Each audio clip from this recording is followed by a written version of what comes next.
You know, I'm excited for Bloober Team's Silent Hill 2 remake to finally come out, mainly so we can stop talking trash about it. Bringing one of the best survival horror games ever made back to life was never going to be easy, and I would have pitied whatever studio was burdened with that task. Being known for something as divisive as the medium certainly doesn't help things, but that's the world we live in. I plan on meeting the remake on its own terms when the time comes instead of wasting my energy, but that's starting to prove a little bit difficult because every new trailer and detail for the Silent Hill 2 remake only has it stepping on rakes in the midst of an impenetrable foggy garden. James Sunderland's never gonna find his dead wife when his clown shoes are making so much damn noise anyway. Silent Hill 2 Remake received its first dose of gameplay footage at the end of January as part of Sony's State of Play showcase. Konami billed it as a combat reveal trailer with a focus on our protagonists swinging blunt objects and firing guns at a variety of awful horrors. It was a bit clumsy, tonally inconsistent, and a bit too ferocious for a game where the focus has always been running away from threats instead of confronting them. Before the sexy undead nurses or pyramid heads were cemented in the wider canon as just another monster in Silent Hill, they were representations of James' deepest subconscious fears and insecurities, a reflection of the monster he truly was and the demons he refused to acknowledge, which just made them all the more terrifying. You'd see them slither under cars or emerge in dimly lit corridors and quickly feel a chill run down your spine. James is a deadbeat husband, not a hardened Marine.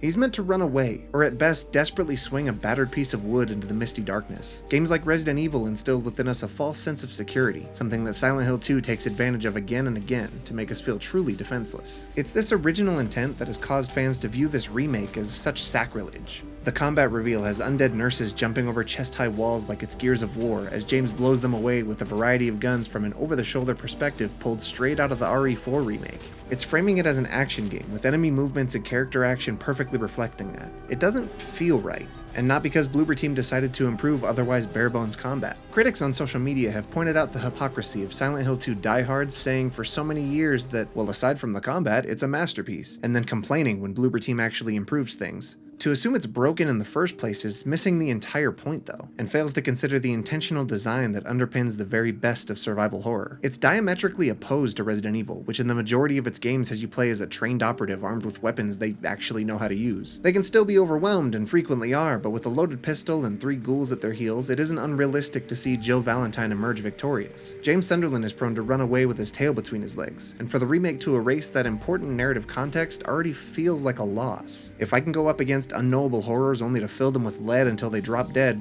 why on earth should I be scared of them? Silent Hill asks you to consider that option only to fail miserably and leave well enough alone. James isn't flinging pieces of wood like a clumsy fool or firing blindly because the controls suck. He doesn't know how to fight, and thus does whatever damage he can before calling it a day. I worry that Bloober Team is seeking to fix something that they assumed was broken, or to add a layer of combat complexity to an experience that, at its very core, would be worse off with that. If more trailers reveal upgradable weapons and skills, I may need to check out entirely, because that kind of thing goes against the creative vision of Silent Hill 2 and why, more than 2 decades later, we still hold it in such high regard. It's a horror game that questions conventions of the era to make players feel truly vulnerable. Many of its characters are mundane, but it's through its normalcy that we're able to feel so grounded and terrified because of it, making it seem like something like this could easily happen to us if we walked headlong into tragedy without considering our own well-being. Putting a gun in our hands and telling us we know how to use it to defend ourselves from unspeakable horrors removes a lot of what we're meant to be afraid of here. And without that, we're left with visuals and designs that are emptied of their meaning.